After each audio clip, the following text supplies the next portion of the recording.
আসসালামু আলাইকুম ওয়া রাহমাতুল্লাহ।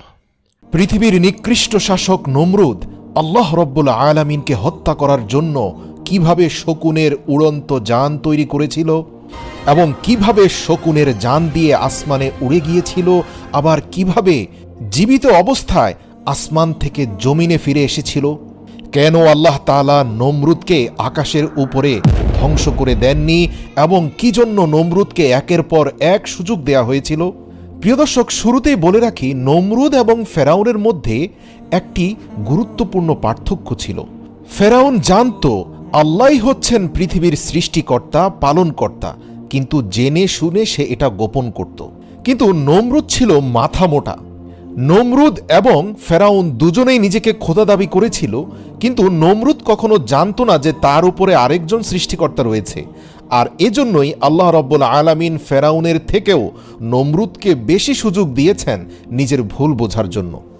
ঘটনার শুরুতে বলে রাখি, ইব্রাহিম আলাইহিস সালামকে যখন অগ্নিকুণ্ডে নিক্ষেপ করা হলো এবং সেখান থেকে অক্ষত অবস্থায় তিনি জীবিত বের হয়ে আসলেন, তারপর থেকেই নমরুদ ইব্রাহিম আলাইহিস সালামের কাছ থেকে বারবার তার সৃষ্টিকর্তা সম্পর্কে জানতে চাইতেন। নমরুদ প্রকাশ্যে বলেছিল, আমি তোমার স্রষ্টার সাথে যুদ্ধ করে তোমাকে বুঝিয়ে দেব যে আমি সবচেয়ে বড়। জবাবে ইব্রাহিম আলাইহিস সালাম বারবার এক এবং অদ্বিতীয় খোদার দাওয়াত নমরুদকে দিতেন।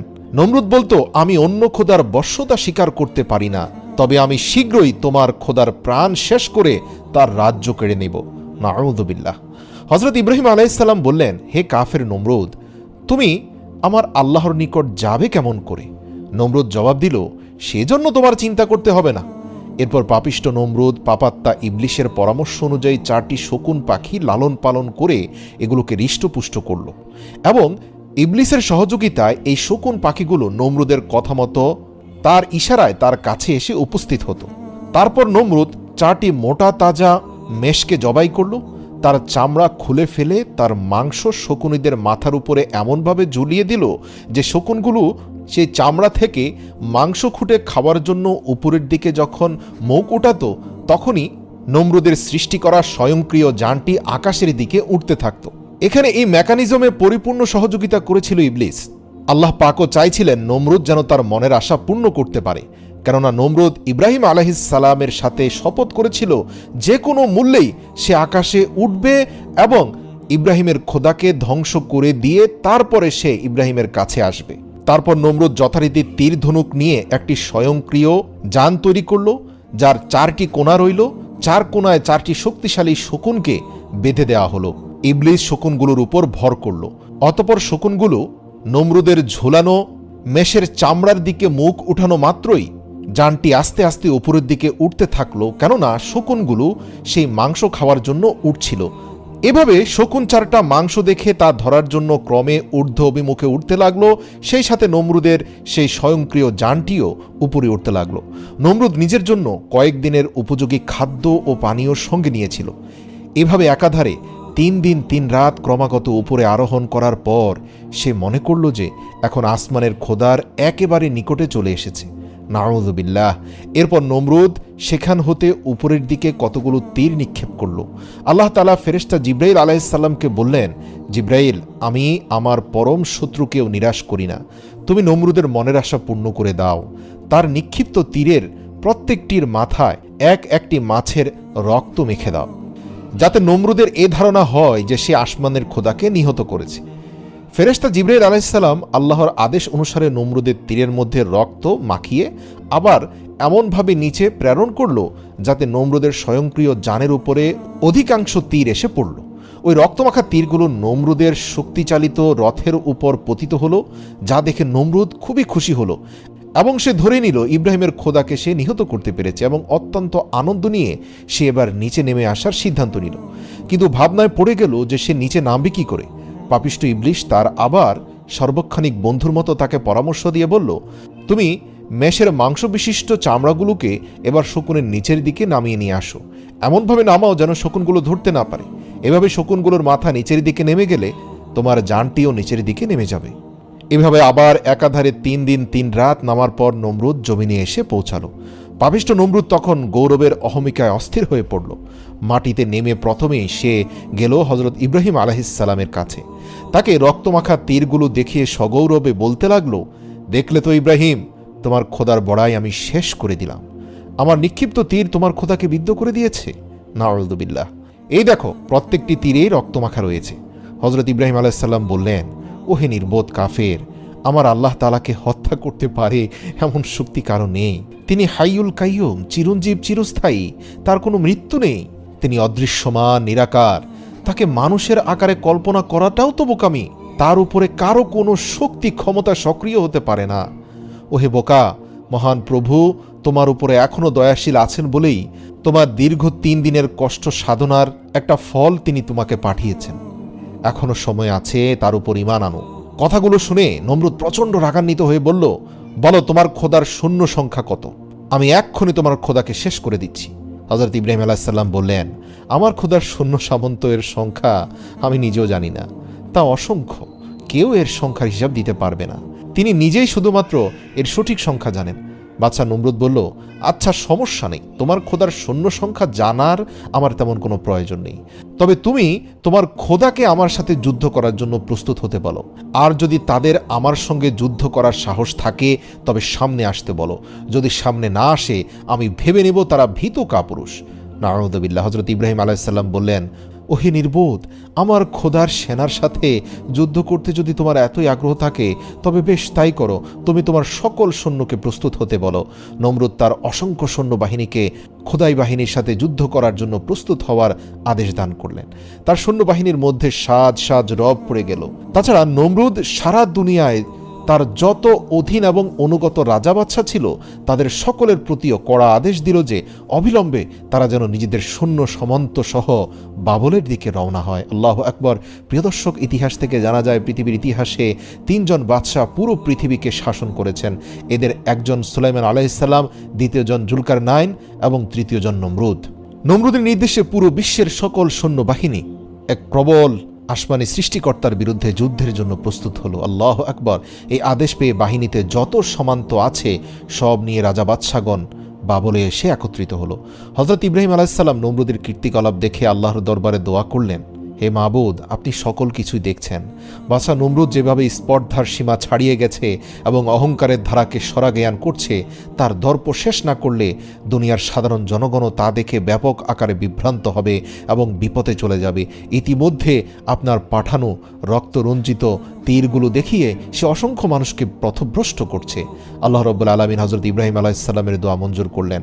ফেরেশতা জিবরাইল আলাইহিস সালাম এসে হযরত ইব্রাহিম আলাইহিস সালামকে জিজ্ঞেস করলেন, ইয়া রাসূলুল্লাহ, ইয়া খলিলাল্লাহ, আপনার চিন্তার কোনো কারণ নেই, অতি শীঘ্রই আল্লাহ তাআলা পাপিষ্ঠ নমরুদকে চরম শাস্তি প্রদান করবেন।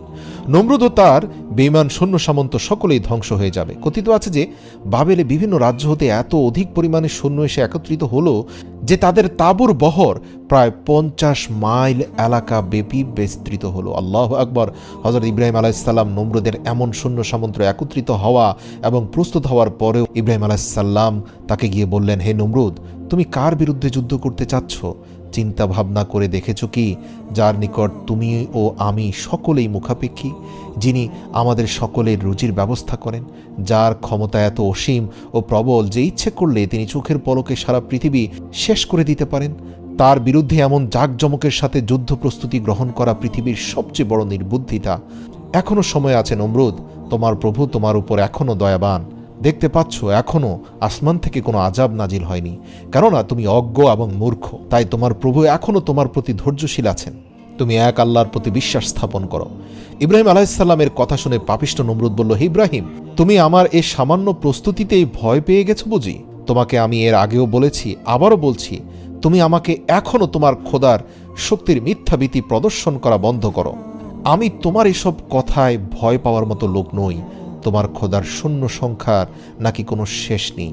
আমি দেখতে চাই এই সকল শূন্যের শেষ কোথায়। আর বারবার আমার কাছে এইসব দাওয়াত নিয়ে এসো না, ওই কথা শুনলে আমার বিরক্তি লাগে। নমরুদের কথা শুনে আল্লাহর নবী হযরত ইব্রাহিম আলাইহিস সালামের মনে বড় কষ্ট এবং ব্যথা লাগলো। তিনি আল্লাহর দরবারে ফরিয়াদ করলেন, হে মাবুদ, আমি নমরুদকে তোমার পথে আনার ভুল চেষ্টা করেছিলাম। কিন্তু আমি যতই চেষ্টা করি ততই আমাকে দুর্বল ভেবে সে নিজেকে অজেয় শক্তির অধিকারী বলে মনে করে। অতএব এখন আর তার শাস্তির বিধান না করে পারা যায় না। সঙ্গে সঙ্গে আল্লাহর তরফ হতে ওহির মাধ্যমে জিজ্ঞেস করা হলো, হে আমার বন্ধু, তুমি বলো নমরুদের বিরুদ্ধে আমি কোন ধরনের সৈন্য পাঠিয়ে দেব? তখন হযরত ইব্রাহিম আলাইহিসসালাম আরজ করলেন, হে মাবুদ, নমরুদ যত বেশি বড়াই করুক না কেন, তোমার সামান্য একটি বাণীতেই তা ধ্বংস হতে পারে।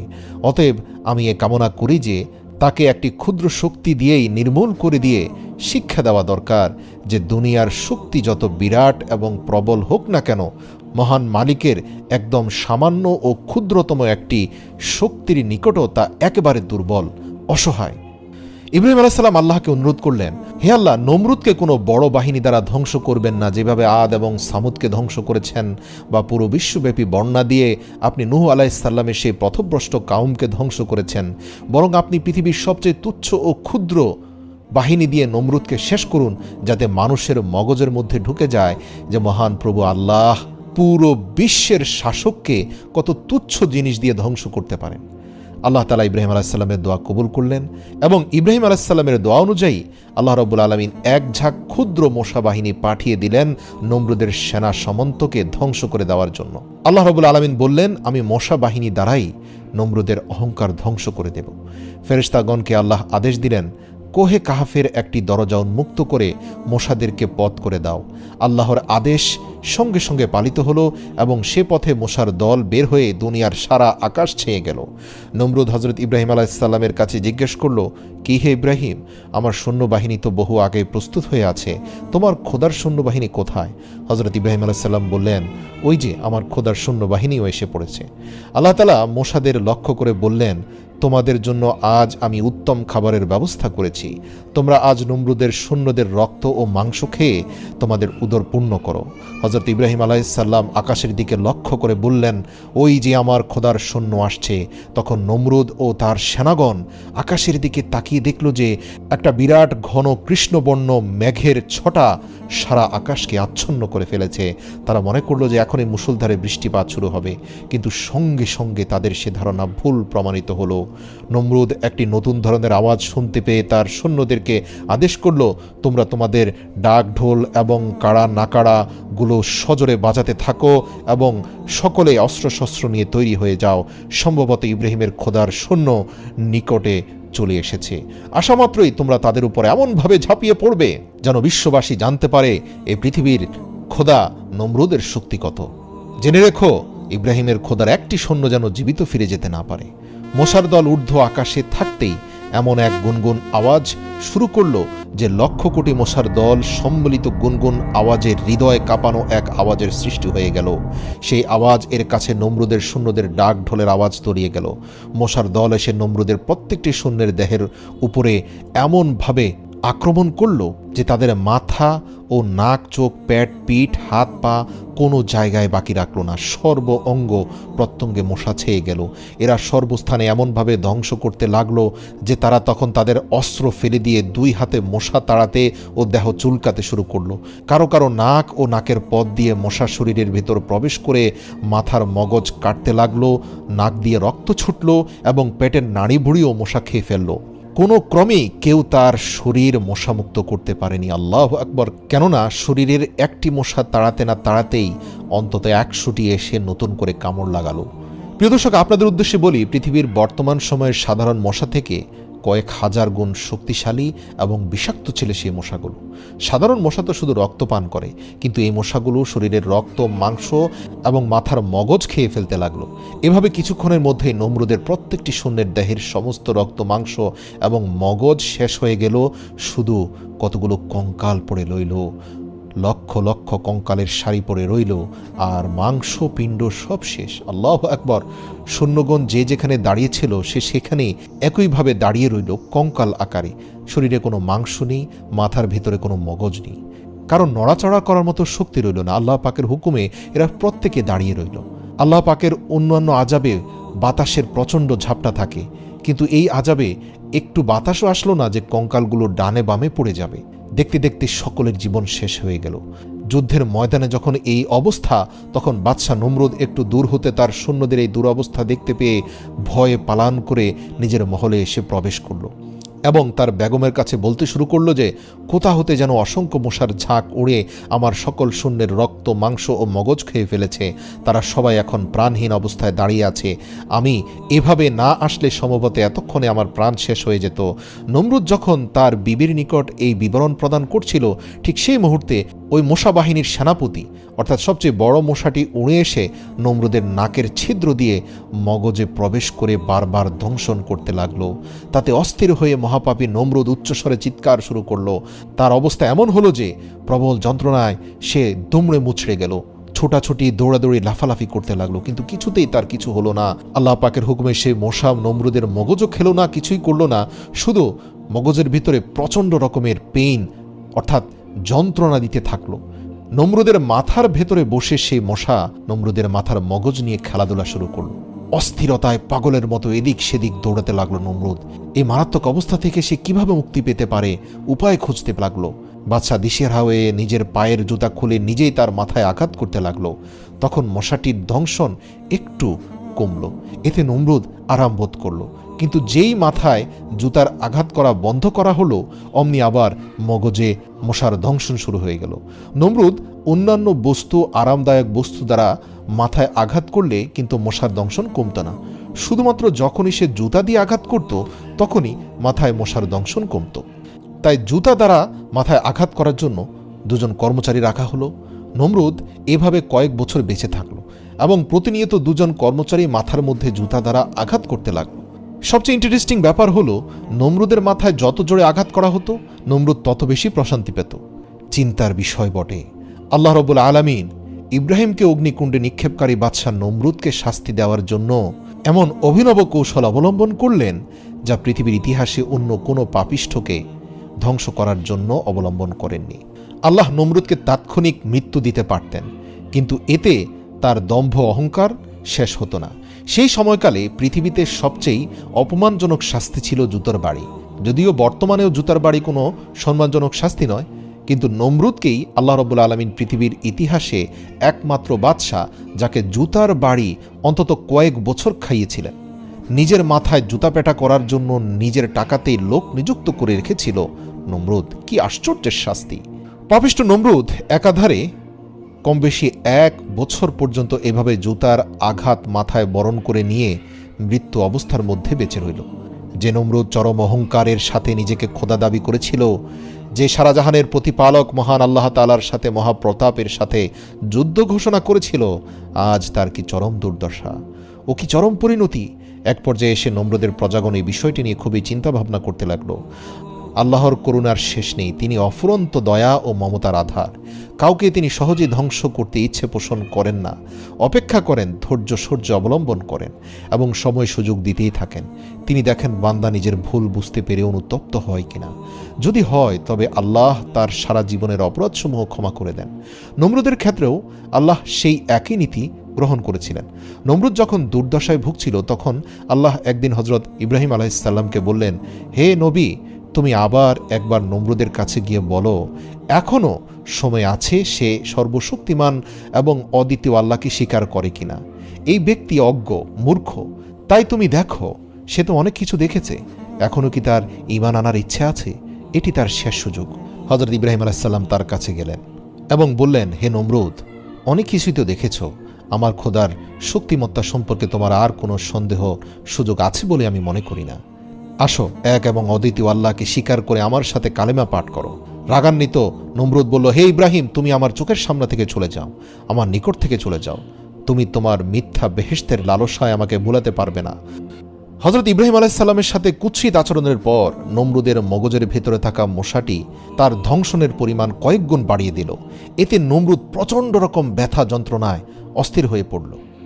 শেষ পর্যন্ত দেখা গেল যে জুতোর বাড়িতে কোনোভাবে কাজ হচ্ছে না। নমরুদ কোনোভাবেই স্বস্তি পাচ্ছে না।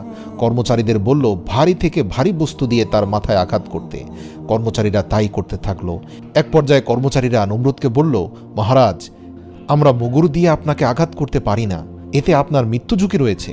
নমরুদ বলল, মুগুর কেন, আমাকে লোহা দ্বারা আঘাত করো, এতে আমি বেশি স্বস্তি পাব। বাদশার চিৎকার চেঁচামেচিতে এক হুলস্থুল পরিস্থিতি সৃষ্টি হলো। তখন কর্মচারীদেরকে রাজ্যের সবাই তিরস্কার করতে থাকলো যে তোমরা কেন বাদশাকে জোরে আঘাত করছো না। এতে ক্রমে কর্মচারীদের মনে বাদশার প্রতি বিরক্তি সৃষ্টি হলো। একদিন মুগুর দিয়ে এত জোরে তারা আঘাত করলো যে সাথে সাথে নমরুদের মাথা দ্বিখণ্ডিত হয়ে গেল এবং তার ভিতর থেকে মশা বাহিনীর প্রধান সেনাপতি মশাটি উড়ে চলে গেল জীবিত অবস্থায়। আল্লাহু আকবার। তবে নমরুদের মাথা দ্বিখণ্ডিত হওয়ার পর পরম বিস্ময়ে সবাই লক্ষ্য করল যে তার মাথার ভেতরের মগজের লেশমাত্র অবশিষ্ট নেই, সব মশা খেয়ে ফেলেছে। পৃথিবীতে আল্লাহ তাআলার এক আশ্চর্য নিশানা এটি যে নমরুদ মাথার ভেতরে মগজবিহীন অবস্থায় 40 দিন বেঁচে ছিল এবং সর্বশেষ মগজের টুকরোটি খেয়েই মশাটি বিদায় হয়েছে।